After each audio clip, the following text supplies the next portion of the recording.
Bonjour à toutes et à tous et bienvenue dans ce nouveau podcast. Alors pour commencer, très simplement, stop au harcèlement scolaire, stop au harcèlement de rue. Est-ce que Cédric Doumbé est un harceleur? Est-ce que c'est un bully?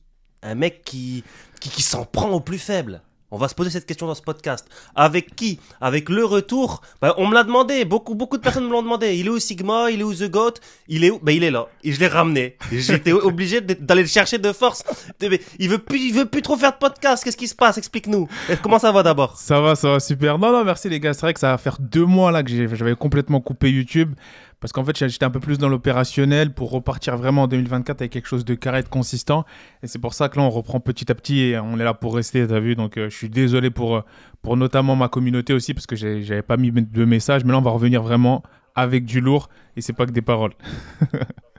Voilà, écoute, impeccable. Et comme je l'ai dit, hein, avec un peu plus de sérieux, là on a Jordan Zebo qui apparaît. Il y en a gros sur le cœur. Il y en a gros sur le cœur.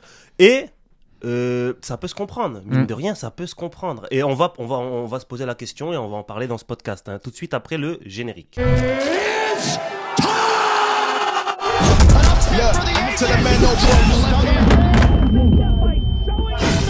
Like me, no need for the telephone hype. I got too much getting online. Wrong rule, then let 'em on side. Donc voilà, de retour pour parler du harcèlement. Il le vit comme ça, un petit peu, et ça peut se comprendre, hein, que subit Jordan Zebo sur les réseaux sociaux. Et pour faire un petit récapitulatif, on va retracer un petit peu tout ce qui s'est passé. Donc on sait, hein, Jordan Zebo a été annoncé pour combattre Cédric Doumbé. Et après Cédric Doumbé, il a commencé à faire du Cédric Doumbé. Il a commencé à faire du trash talk, etc. À faire des vidéos. Avant le combat, à crier Jordan, le public à répondre t'es mort. Ça a fait le tour de la toile et d'autant plus que le chaos était dramatique, spectaculaire et je pense qu'il n'y avait pas pire scénario pour Jordan Zebo. Donc, ce qui serait intéressant de développer dans ce podcast, c'est l'avant-combat. Est-ce que c'est justifié de faire autant de trash talk? Est-ce que c'est justifié de crier Jordan, le public répond t'es mort? Est-ce que c'est justifié? Bon, vous avez peut-être déjà mon avis. Moi, je pense que oui, c'est le jeu. Et est-ce que c'est la faute de Cédric Doumbé, tout ce qui en découle ensuite? Parce que, mine de rien, dans les interviews, certes, Jordan Zebo, il en a gros sur le cœur. Ouais. On peut comprendre que ça lui fasse mal, mais mettre ça sur le dos de Cédric Doumbé, est-ce que c'est une bonne chose? Dire oui, mais c'est parce que Cédric Doumbé a parlé, etc. Après, c'est le jeu. Ce qui en découle après, c'est peut-être pas son problème. Mais je suis curieux d'entendre toi ton avis, Sigma, par rapport à ça. C'est ça, en fait, tu viens de dire une phrase qui est assez intéressante, c'est le jeu. Dans la mesure où, quand on va combattre un Cédric Doumbé, on peut savoir à quoi s'attendre. On l'a vu dans ses premiers combats en MMA, notamment les premiers adversaires qu'il a eu, le trash talk assez brutal, peut-être que certains pourraient qualifier, notamment lorsqu'il a eu son premier combat de MMA dans un ring, où après il a fait la frasque qui est devenue légendaire, qui est devenue un mème, il me regarde encore, etc., etc. On va dire qu'au bout d'un moment, après 4 combats, normalement, tu dois savoir à quoi t'attendre quand tu vas affronter un Cédric Doumbé. C'est-à-dire qu'il y a le revers de la médaille. Il y a, je peux le mettre à mal, je peux gagner et devenir une superstar, je peux perdre et me faire chambrer complètement. Et après, c'est pas forcément ça, hein, parce que c'est aussi la manière de perdre. Et là, après, la responsabilité, elle va à qui? Regarde, par exemple, quand tu vois un Title Shy ou tu vois d'autres personnes, ces personnes-là, elles n'ont pas eu le même backlash et le même harcèlement, même je mets des guillemets, mais c'est vrai que c'est un vrai harcèlement pour ça, on va y venir, que Jordan Zebo a pu subir. Donc là, au bout d'un moment, à qui la responsabilité? Moi, dans un premier temps, je pense que dans l'avant-combat, tu sais dans la première partie, on va dire dans l'avant-combat, tu sais à quoi t'attendre. Et après, je sais pas si Jordan s'est vraiment plaint là-dessus, mais je pense qu'il n'y a pas vraiment de choses à redire là-dessus. C'est-à-dire, c'est le jeu, c'est le trash talk, c'est comme ça qu'on voit le combat. Et aujourd'hui, à la CAN, les footballeurs, voilà, pour faire le lien avec les footballeurs, le trash talk, entre guillemets, des spectateurs est parfois beaucoup plus violent qu'on peut le voir dans les sports de combat. Hein. Et ça, les gens ne se rendent pas compte. Et je dis ça parce que j'ai des amis personnels qui sont pros, qui ont parfois perdu, raté des pénaltys. C'est, entre guillemets, une dinguerie ce qu'ils se prennent. En fait, tu as dit une phrase très importante à soulever, c'est à qui la faute, en fait? Faut pas se tromper de fautif. Ça veut dire que, en fait, j'ai l'impression, dans les interviews de Jordan Zebo, j'ai l'impression qu'il met la faute sur Cédric Doumbé. Alors que c'est pas de la faute à Cédric, s'il y en a qui sont cons, c'est pas de la faute. Pour récapituler, hein, Jordan Zebo qui dit oui, des fois on m'arrête dans la rue, on me dit Jordan t'es mort, etc. C'est pas Cédric Doumbé qui a dit, quand vous le voyez à la boulangerie, dites Jordan t'es mort. Il faut pas se tromper de fautif, faut pas essayer je suis pas là pour le défendre, je m'en fous. Mais c'est juste que faut pas se tromper de fautif en disant oui, mais c'est parce que lui il a fait ça, ce genre de mec, parce qu'il a dit oui, je peux pas m'entraîner avec ce genre de personne, etc. Genre ça sous-entend un petit peu. Entre guillemets, c'est un harceleur, il m'a harcelé, alors que c'est juste ce qu'il a fait. Il a fait son job de trash talker, il est rentré dans sa tête mentalement et aussi physiquement avec la gauche des enfers, il est rentré dans sa tête. Et ensuite, après le combat, il a fait son job de dire n'allez pas l'harceler et il peut pas faire plus. Lui, son contrat, il s'arrête après avoir mis le KO. Il peut pas, tu vois, c'est comme les gars, ils demandent une protection rapprochée, on peut pas te protéger toute ta vie. Et Cédric Doumbé peut pas être tout le temps à dire non, ne le harcelez pas, et il peut pas être là dans la rue à dire aux gens ne dis pas Jordan t'es mort. Bah, Cédric Doumbé il a créé un engouement et forcément il y a des cons. Et je dis pas que ce que Jordan Zebo subit c'est bien, c'est pas bien du tout. Mais il faut pas se tromper de fautif. Ce qu'il subit c'est pas de la faute de Cédric Doumbé, ce qu'il subit c'est de la faute des cons qui lui font subir ça. Mais c'est pas Cédric Doumbé qui leur dit allez faire ça. Tu vois ce que je veux dire? C'est ça. Et moi j'ai une question à te poser du coup parce que arrête, compte tenu de l'écosystème du MMA dans lequel on se trouve, je pense pas que ce soit forcément la bonne stratégie de com, mais qu'est-ce que tu penses du fait que juste après son KO, il soit rapidement exprimé sur des médias tels que Combini et autres? Est-ce que toi, tu penses que c'était possiblement peut-être la bonne stratégie ou pas du tout? Mais même au-delà de la stratégie, c'est ce qu'il voulait. Quand tu acceptes un combat de Cédric Doumbé pour 10 000, tu cherches pas l'argent, tu cherches la gloire. Pourquoi il a été combattre Cédric Doumbé? Pourquoi? Il voulait. Et ça a marché, mine de rien. Bon, moi, je préférerais ne pas être connu qu'être connu comme ça. Mais ça a marché. Il y a là, en ce moment, il y a plein d'abonnés. On en parlera, d'ailleurs, après des histoires d'abonnés, parce qu'il y a quelques trucs farfelus. Mais quand il va combattre Cédric Doumbé, ce qu'il veut, c'est de la hype. Il se prend son KO en 9 secondes. Il peut en tirer quoi? Il va faire quoi? Donc forcément, il se dit, bah écoute, tant qu'à faire, je vais quand même aller sur Click, je vais quand même aller sur Canal+, et je vais véhiculer mon message. Et c'était le meilleur moyen pour lui de véhiculer son message. On sait qu'après un KO, ça peut être dur. Bon, certains lui reprochent, dont Cédric Doumbé lui reproche de demander une revanche. Ah non, il y a raison de demander une revanche. C'est un combattant, il vient de se faire éteindre devant tout le monde. Tu peux pas le reprocher à un combattant qui vient de se faire éteindre de demander une revanche. Et moi, je comprends Jordan Zebo. Je comprends qu'il veuille pas s'entraîner avec Cédric Doumbé. Ouais. Moi, quelqu'un il me met KO, je m'entraîne pas avec toi, bouge. Tu me mets KO devant tout le monde et en plus je vais m'entraîner avec toi. Et après c'est quoi? Après il faut que je fasse quoi? Laisse-moi tranquille, bouge. T'es pas comme Sean Strickland, toi. T'es pas comme Sean Strickland, tu rejoins pas l'ennemi. Non. Tu peux pas le battre. Moi, quelqu'un me met KO, je m'entraîne pas avec. Et je le comprends, Jordan Zebo, je m'entraîne pas avec toi. Laisse-moi tranquille. Et après, tu peux pas me reprocher de pas vouloir m'entraîner avec toi, laisse-moi tranquille. Non, tu vois ce que je veux dire? Ouais, non, c'est la bonne mentalité. Non, sur ce coup-là, je te rejoins, c'est la bonne mentalité. Et peut-être que ce que les gens reprochent aussi à Jordan Zebo, c'est quoi? C'est que j'ai remarqué que, je sais pas, c'est peut-être son attitude après le combat. Parce que moi, j'ai pas regardé toutes ces interviews Combini. Est-ce qu'il souriait dans ces interviews-là ou il était vraiment défaitiste? Parce que c'est peut-être cette attitude-là qui a enragé, entre guillemets, les cyberharceleurs que je pense faut mettre en cause dans le harcèlement qu'il subit actuellement. Est-ce que toi, dans les interviews que tu as pu voir, parce que moi, j'ai vu qu'un podcast, je crois, de Jordan Zebo, c'est le dernier, je crois, avec Biomécanique ou une chaîne que j'ai découvert que je connaissais pas. Et là, il avait pas l'air il était plutôt souriant. Tu vois ce que je veux dire? Est-ce que c'est peut-être ça qui énerve, on va dire, la meute lancée par un certain Cédric Doumbé, supposément? Bah, lui, il est toujours souriant. Tu vois, en vrai, tu peux pas dire à une personne, soit comme si la personne, elle est comme elle est, et on doit l'accepter comme elle est. Ouais. Il est toujours souriant. On va pas lui dire boude. Et en vrai, avec un peu de recul, c'est comme on va pas dire à Cyril Gane, soit plus comme. En fait, faut prendre les humains comme ils sont. Et voilà, il est souriant. Maintenant, ce qui lui est reproché, c'est de se victimiser, de se tromper de fautif. Parce qu'en fait, le message sous-jacent, c'est je me fais harceler dans la rue, c'est difficile, parce que Cédric Doumbé a fait tout ça. Ah, ok. Oui et non.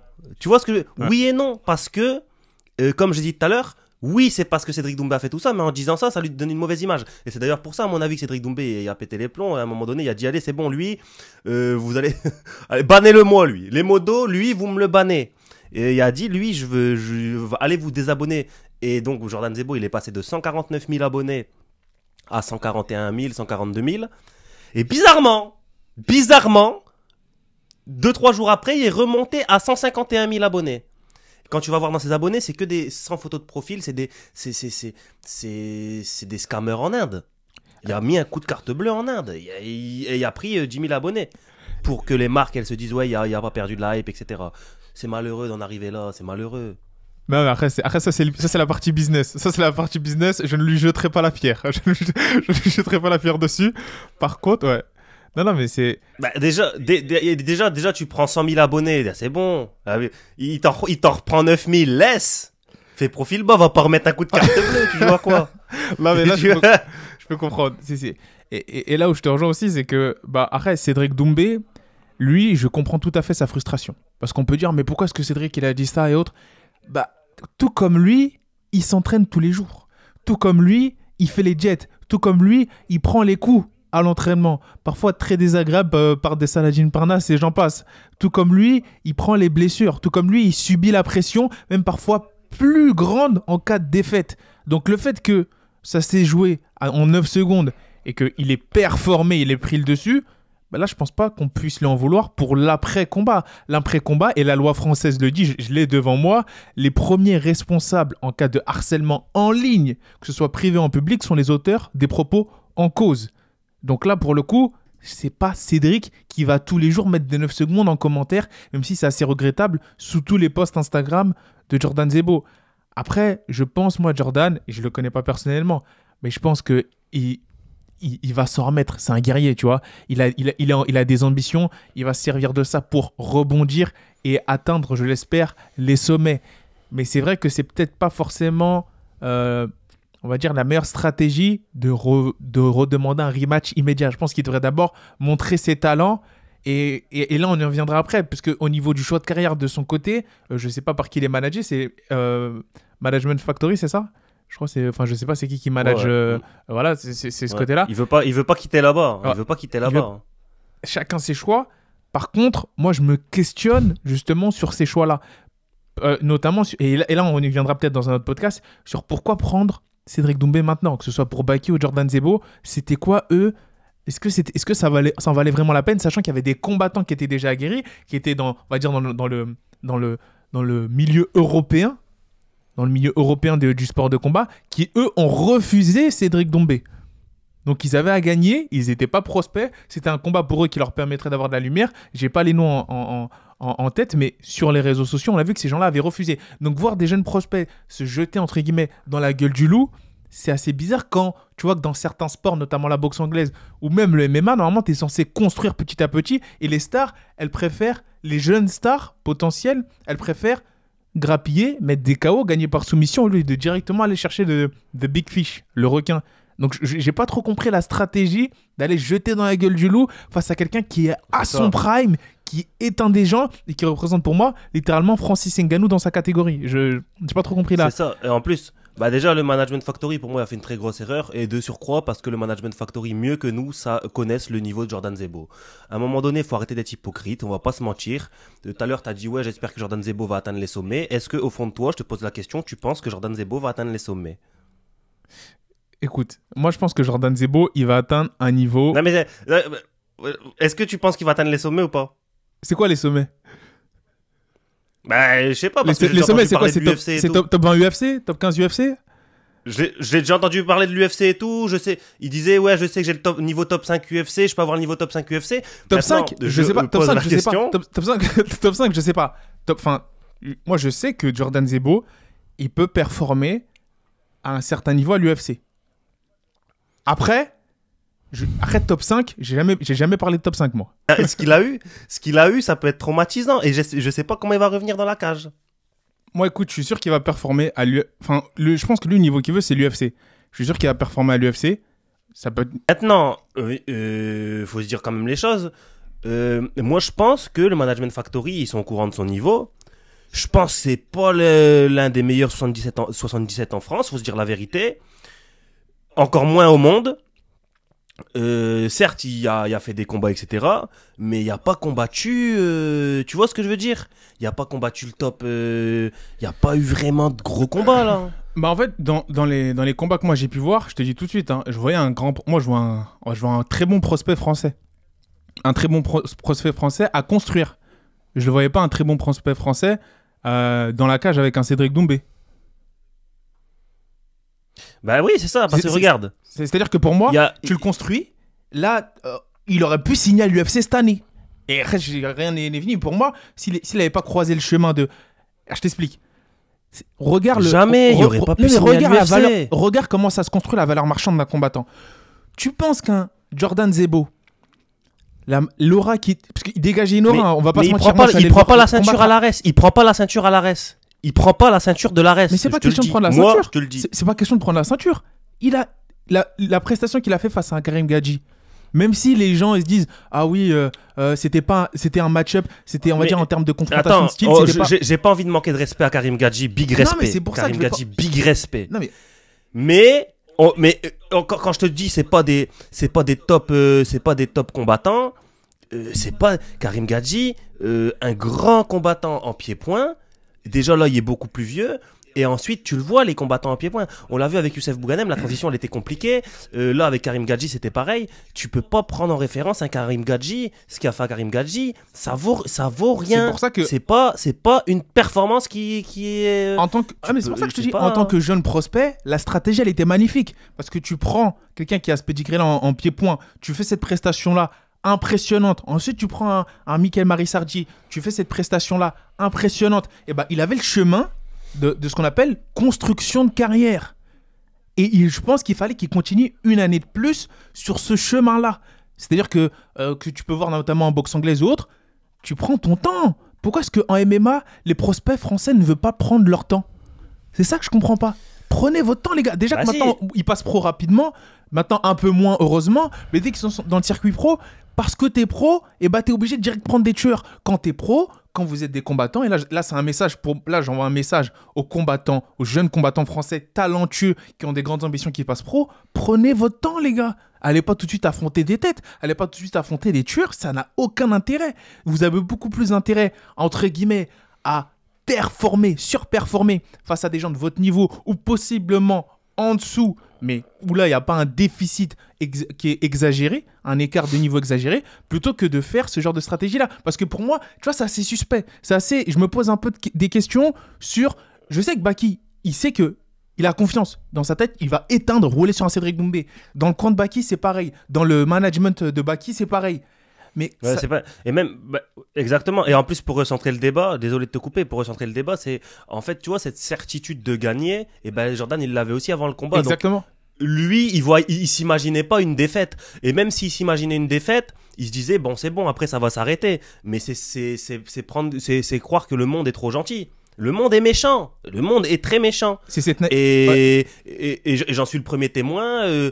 Moi, combattant amateur, j'ai perdu un combat alors que j'ai fait une prestation.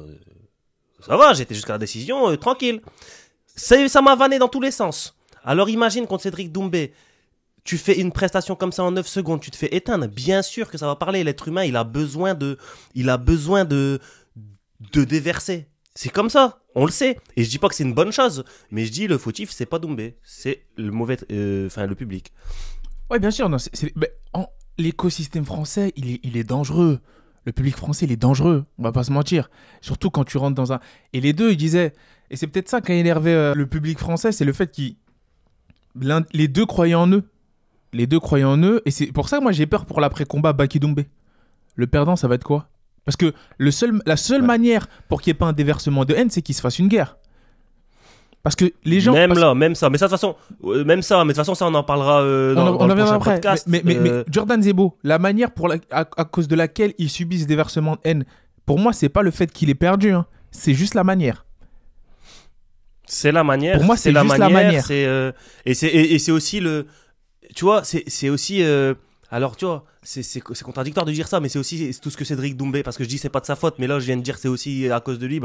Mais tu vois, tout ce que Cédric Doumbé a fait avant, il est venu vers lui, il lui a dit tu vas dormir, je frappe fort, tu vas dormir. Ouais. Mais ça fait partie du jeu. Ça, on va dire, c'est légal. Le harcèlement, c'est illégal, mais ce que Cédric a fait, c'est légal.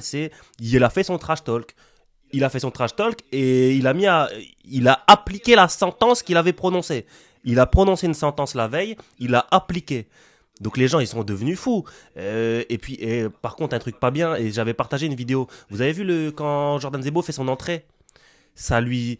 Mentalement, ça doit être compliqué. Jordan, t'es mort, tu vas mourir, Jordan, etc. C'est compliqué. Mais après, c'est le truc que moi je me dis, c'est pas... Tu vois, essayer de transmettre l'idée sous-jacente que c'est à cause de Cédric Doumbé qui avait pas à faire tout ce trash talk et que c'est à cause de ce trash talk qu'il subit tout ça. Oui, c'est vrai, mais c'est pas vrai en même temps, tu vois. De tout ce que tu viens de dire là, et surtout l'événement que tu viens de relater, ça me fait penser au fait que Cédric Doumbé, il a cette capacité-là à rallier les foules brutalement, et il n'y a qu'une superstar qui peut faire ça en vrai de vrai. Et c'est assez dommage que ça se retrouve sur des jeunes prospects qui se le prennent en pleine face. C'est assez dommage, parce qu'on dirait qu'ils sont pas informés. Mais c'est son management. Est-ce que Jordan Zebo ne devrait pas aller dans les interviews dire c'est à cause de mon management que je me fais harceler? Bah, à ce compte-là, autant dire que c'est à cause de son management. Qui l'a envoyé? Qui l'a envoyé combattre Cédric Doumbé? On sait tous. Qui est venu crier Jordan t'es mort? On sait tous. Bon, y en a qui disent qu'il a crié Jordan Zebo, peut-être. Mais voilà, c'est son management. Qui a voulu l'envoyer au PFL parce qu'il y a des relations avec le PFL? On le voit bien, Arès et le PFL en ce moment, ils ont des relations. Il y a plusieurs combattants, Ibrahim Amané, Baki, etc. On le sait. Qui? C'est son management. Donc pourquoi lui il vient reprocher ça à Cédric Doumbé? Et Cédric Doumbé, quand tu lui annonces le combat contre Cédric Doumbé c'est son ennemi. C'est un gars avec qui il doit être au même poids, à la même heure, au même endroit pour s'éteindre. En fait, faut arrêter de romancer le MMA. Hein. Faut pas oublier ce que c'est. Tu donnes rendez-vous à un mec pour te péter, c'est tout. Faut arrêter de... Ouais, les valeurs du MMA, oui, ok, c'est bien. Mais tu vas te taper. Donc, faut arrêter de cinéma un petit peu. Cédric Doumbé, quand il t'annonce le combat, c'est ton ennemi. Lui, il a une arme qui permet de rentrer dans ta tête et de faire en sorte que tu vas être moins efficace le jour du combat. Et ben pourquoi pas. Enfin, j'ai envie de te dire, si tu vas combattre contre un mec qui fait 120 kilos, qui t'empêche de prendre une gazeuse? Tu vois ce que je veux te dire? À un moment donné, faut jouer avec ses armes. Et ben la gazeuse de Cédric Doumbé, c'est son trash talk. Il a trash talk. Jordan, il y en avait plein les yeux. Cédric Doumbé est venu, il a éteint. Voilà. Belle analogie, très belle analogie, parce que c'est vrai que c'est pertinent. C'est pertinent. Et après le combat, il était pas obligé de le faire. Il était pas obligé. Il a dit Jordan, ok Jordan, bon, il lui dit viens t'entraîner avec moi. Ça, moi j'aurais dit non plus. J'aurais dit bonsoir non. Mais en plus il dit non, ne le harcelez pas. On est tous avec Jordan. Allez vous abonner à lui, etc. Il lui a donné de la force. Il peut faire quoi de plus? En fait, d'un côté, ouais, c'est. Et d'un côté, c'est là que tu te dis, bah. Peut-être que c'est tout simplement nous qui manquons. Quand je dis nous, je parle du public français, on manque de maturité. C'est-à-dire est-ce qu'on est prêt pour ce genre de combat avec une telle magnitude? Je pense que c'est ça, c'est que juste le pays c'est précoce encore pour nous. Parce que regarde, en boxe anglaise, si on devait transposer ce genre de combat là en boxe anglaise, c'est comme si les meilleurs super jeunes ils s'affrontaient super tôt aux États-Unis ou autres. Et le public, je ne sais pas comment il réagirait parce que ça arrivait jamais. Ça arrive presque jamais. Et bien là, le fait que ça arrive en France de manière si brutale, tu as l'impression que le public il a une réaction nerveuse et il se dit je dois harceler. Je dois forcément harceler le perdant. Alors que pas du tout. Là, on est en train de manger Gucci, entre guillemets, en MMA. Pourquoi ne pas tout simplement passer son chemin? Quand je vois des personnes qui mettent en commentaire sur son Instagram 9 secondes, je me dis mais c'est quoi, t'as passé une mauvaise journée au taf? T'as envie de mettre 9 secondes? Je comprends pas. Moi, je vois ce... Je vois des gars, c'est vraiment des fumiers parce que Jordan Zebo, t'as vu avec la hype qu'il a en ce moment, enfin, il se permet de donner c'est pas un jugement, hein, mais il se permet de donner des stages de MMA et tout. Et dans les commentaires, tu dis, il y en a, ils disent, c'est quoi un stage pour dormir en 9 secondes? Tu vois? Mais en vrai, est-ce qu'ils ont tort? Non, mais c'est pas méchant. Non, mais je vois ce que tu veux dire. Est-ce qu'ils ont tort de penser ça? Quand t'es un combattant, tu t'es fait éteindre. Parce qu'en fait, les gens, ils te connaissent pourquoi? Ils te connaissent parce que tu t'es fait éteindre en 9 secondes. Ils connaissent pas ce que t'as fait avant. Le cas où t'as mis à l'arrêt, etc. Donc, est-ce qu'ils ont tort de penser que tu peux rien leur apprendre? C'est bête, hein, on sait très bien que c'est un combattant, il y a des choses à apprendre. Si t'es débutant, forcément que tu vas en apprendre de Jordan Zebo. Mais, le débutant, il va se dire, putain, vas-y, ils me font venir Jordan Zebo, le mec qui s'est fait éteindre. Je vais apprendre quoi? Non mais c'est ça qui, je dis pas qu'ils ont raison, hein, mais voilà, tu vois, ils peuvent penser ça. C'est sûr que c'est pas. Mais après venir le dire en commentaire, c'est une autre chose aussi. C'est malsain, c'est méchant. C'est sûr que. Après moi, pour la défense de Jordan Zebo, c'est sûr que c'est pas la meilleure vitrine mais coaché avant, et c'est sûr que ce qui s'est passé, c'est pas la meilleure vitrine pour son business. Mais écoute, déjà que le milieu et le business du MMA, il est déjà assez dur pour les combattants financièrement, je l'encourage à continuer à mettre son business en avant, même si ça s'est mal passé. Parce que nous, on n'est pas à sa place. On n'est pas à sa place et on ne sait pas quel est son quotidien, on ne sait pas quelles sont ses capacités. C'est sûr que si c'était un combattant, je sais pas, moi, je prends un combattant à qui on a type à qui ses parents ont déjà tout donné, il a déjà l'argent, il se serait mangé ce KO-là, il aurait éteint ses réseaux sociaux. Il n'aurait pas eu d'argent à faire, ça se trouve. Mais ça se trouve que Jordan, il doit faire de l'argent. Jordan, il doit nourrir telle ou telle personne. On ne sait pas. On ne sait pas il y a quoi dans le quotidien de Jordan. Donc, pour la partie business, je trouve que c'est méchant. Je trouve que c'est méchant de critiquer le fait qu'il fasse son pain. Il fasse son pain avec sa passion en plus. Tu vois, avec sa passion. C'est ça, exactement. On peut pas lui reprocher. On sait que Jordan Zebo, il y avait des activités de coaching, etc. avant. Ouais. Donc forcément, il peut donner des bons stages et tout. Mais ouais, c'est pas la meilleure vitrine. Tu vois, c'est pas la meilleure vitrine. Et j'espère pour lui que son combat du 8 mars, il va le gagner. Parce que s'il perd encore, ça va être encore du harcèlement tout le temps. Jordan, tu vois, des trucs de fou. Hein. Donc, encore une fois, c'est un choix de management désastreux. Moi, je pense que la faute, elle est à mettre sur le management. Parce qu'à un moment donné, quand ton entraîneur, c'est ton manager, ton entraîneur, il a été le premier à dire oui, Cédric Doumbé, il a la capacité d'être champion de l'UFC. Donc il connaît Cédric Doumbé, il sait très bien que c'est un tueur. Il sait très bien que c'est un tueur en striking. Il sait très bien qu'il a les capacités de lutter. Il le sait très bien. Ouais. Et il connaît ton niveau à toi. Il connaît le niveau de Jordan Zebo. Je te l'ai dit, moi je manque pas de respect aux combattants. Je vous jure, je manque pas de respect aux combattants. Mais c'est pas un top combattant. Il connaît ces deux niveaux et il dit vas-y, on y va, on tente. Ça passe ou ça casse. Mais c'est pas comme ça que tu dois penser. Il l'a pas protégé. J'avais déjà fait un podcast là-dessus. Hein. Jordan Zebo, pour moi, il n'a pas été respecté depuis qu'il est là-bas. Ça l'a envoyé combattre je sais pas où. Jordan Zebo, c'est un débrouillard. C'est un brave. Il allait combattre je sais pas où parce que c'est un passionné. Et lui, il y a des étoiles plein les yeux. Tu vas combattre au Zénith devant tant de personnes. Ce sera sur RMC. Il y a tout le monde qui va regarder contre Cédric Doumbé. Oui, tu vas gagner. Tu as la capacité de gagner. Moi, j'ai l'impression qu'il est tellement gentil. Il y croyait, mais la réalité c'est méchant. Et il fallait qu'il y ait des gens autour de lui pour lui dire va pas. Et je lui ai dit en plus, moi je suis pas autour de lui, je lui ai fait une vidéo. Je lui ai dit Jordan, tu vas te prendre l'état d'usine. Il m'a pas écouté. Je lui dis, je suis bienveillant, je lui dis, il m'écoute pas. Après, voilà. Non, je suis d'accord avec toi. La question qu'il faut se poser là maintenant, c'est est-ce que ça en valait la peine? Est-ce que ça aurait pas été mieux de faire son chemin? Imaginons, et là c'est dur aussi d'être manager, mais il y a manager et il y a manager. Il y a quand tu manages beaucoup de combattants, il y a quand tu manages, on va dire, tu as un style de management familial. Est-ce que là, c'était un management familial pour Jordan Zebo? C'est-à-dire que c'est un management où tu te dis, il y a peut-être gros à gagner, mais je préfère préserver pour assurer un avenir qui arrive, un avenir proche. C'est ça. Est-ce que c'est... Tu le vois en ce moment avec Nassourdine qui a quitté le MMA Factory, les mots qui sortent de sa bouche, c'est j'ai été à un endroit où il y a de la confiance, etc. Il le dit pas directement. Nassourdine, c'est quelqu'un qui a beaucoup de valeur, etc. Je pense pas qu'il va cracher sur des personnes avec qui il collaborait auparavant. Ouais. Donc il le dit pas. Mais on comprend. Quand il dit oui, j'ai bougé de management parce que je veux plus de confiance et tout, ça veut dire qu'avant il y avait pas de confiance. Il dit oui, avant il y avait des histoires d'argent et ça a peut-être essayé de l'entuber. Ça a peut-être, tu vois, c'est pour moi, je vous le dis, c'est pas un management pour lui et c'est pas un management pour les combattants. Après, vous faites ce que vous voulez. Mais je connais des combattants personnels dans le milieu du MMA, professionnels, qui veulent pas se faire manager, tout simplement qui sont leurs propres managers, qui veulent pas de manager en France, qui se disent après ça a ses défauts aussi, hein. Avoir un bon management, c'est une vraie plus-value, mais va trouver le bon management. Et en fait c'est comme dans l'entrepreneuriat, l'une des plus grosses erreurs, c'est de recruter de mauvaises personnes. C'est quand tu recrutes une mauvaise personne, elle te fout le boucan dans ton entreprise. Et ben c'est pareil, quand tu recrutes un mauvais manager, il va te foutre ta carrière en l'air. Et ben moi, Jordan Zebo, je pense que, avec toute bienveillance, je pense que sa carrière, elle est foutue en l'air parce que tout le temps, ça va lui rappeler ça. C'est un chaos dramatique. C'est terrible.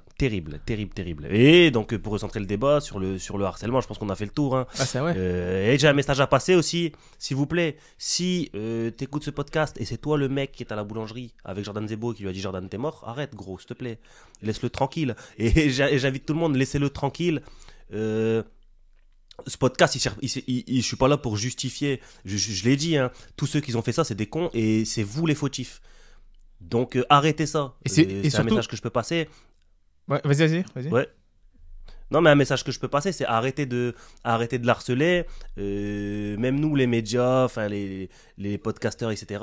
Si vous pouvez véhiculer ce message quand vous parlez de ça, même pas forcément que de Jordan Zebo, mais au global, ça sert à rien de l'harceler, encore moins dans la rue, parce que le jour où il va vous attraper, je vous ai dit, c'est pas un top combattant, mais contre vous, il va être un top combattant. Contre vous, il va vous éteindre. Donc attention, les gars. Non, mais même plus, on va dire de manière plus rationnelle, il va pas vous taper ou autre. Mais c'est bête, hein. Mais pour un simple commentaire, vu que c'est de manière répétée, les gars, faites attention, il peut porter plainte. C'est-à-dire qu'il peut planter. Au bout d'un moment, même s'il y en a un qui va finir par prendre pour tout le monde. Donc les gars, arrêtez d'harceler. Quand je dis arrêtez d'harceler, c'est arrêtez de faire un commentaire sachant, en ayant conscience que ce commentaire-là, il le reçoit au quotidien. Parce qu'au bout d'un moment, il y en a un qui va se faire identifier. Bêtement, il sera d'humeur, j'ai du temps à perdre, je vais te prendre en photo et je vais planter et je vais dire, hop là, ça va tomber sur toi. Et là, vous risquez gros. Donc les gars, tout simplement, arrêtez. Même, et je parle pas que dehors, hein, je parle aussi sur les réseaux sociaux. Arrêtez de commenter ces posts. Si vous n'êtes pas là pour donner de la force ou soutenir, le sport du MMA, c'est un sport assez difficile comme ça. Je sais que peut-être votre quotidien, vous aussi, en ce moment, c'est l'inflation, les agriculteurs se lèvent, c'est compliqué. Je peux comprendre que ce soit compliqué, les gars, pour tous les Français, mais faisons en sorte que ça ne le soit pas plus. Donc, s'il vous plaît, arrêtez d'harceler Jordan Zebo et arrêtez d'harceler tout simplement tout sportif, notamment en plus qui met sa vie en jeu, qui plus est. Ouais, exactement. Et pour les tweets aussi, ils peuvent porter plainte, hein, ouais. Pour tout. Alors, je t'explique. Peut-être que je vais finir au mitard, hein, on sait pas. Hein. C'est pour ça, non, mais Peut-être. c'est pour ça. Toi, je te dis. Je te dis. Là, avec Jordan Zebo. Peut-être qu'il y a des procédures en cours et je peux pas en parler, hein, on sait pas. Hein. Non, mais je te dis. Là, faut faire très attention. C'est ça le truc. C'est que là, vraiment, Ouais. faut prendre avec des pincettes tout ce qui est en train de se passer parce que ça se trouve que c'est une bombe à retardement pénale ce qui est en train de se passer. Donc faites attention les gars, pensez pas que on est au Club Med. Ah, Jordan il a mis son KO. Cédric il a mis son KO, maintenant c'est bon, on peut faire la fête. Cédric il a mis son KO. Fini. Lui il passe à autre chose. Business, il a pris son argent, sa valeur marchande elle a explosé, elle a encore plus qu'elle n'était avant, il continue, il fait son chemin. Pourquoi est-ce que vous allez vous mettre dans des problèmes pour un commentaire ? Ça n'a aucun sens. Mais c'est ça. Et en plus, d'ailleurs, hein, on va parler de valeur marchande, etc. Là, on va sûrement faire un podcast sur son combat contre Baki. Qui va éteindre qui ? Qui va abattre qui ? Et on va en parler. Hein, je profite d'avoir Sigma avec moi. On va faire 2-3 podcasts et on va vous délivrer ça au cours de la semaine.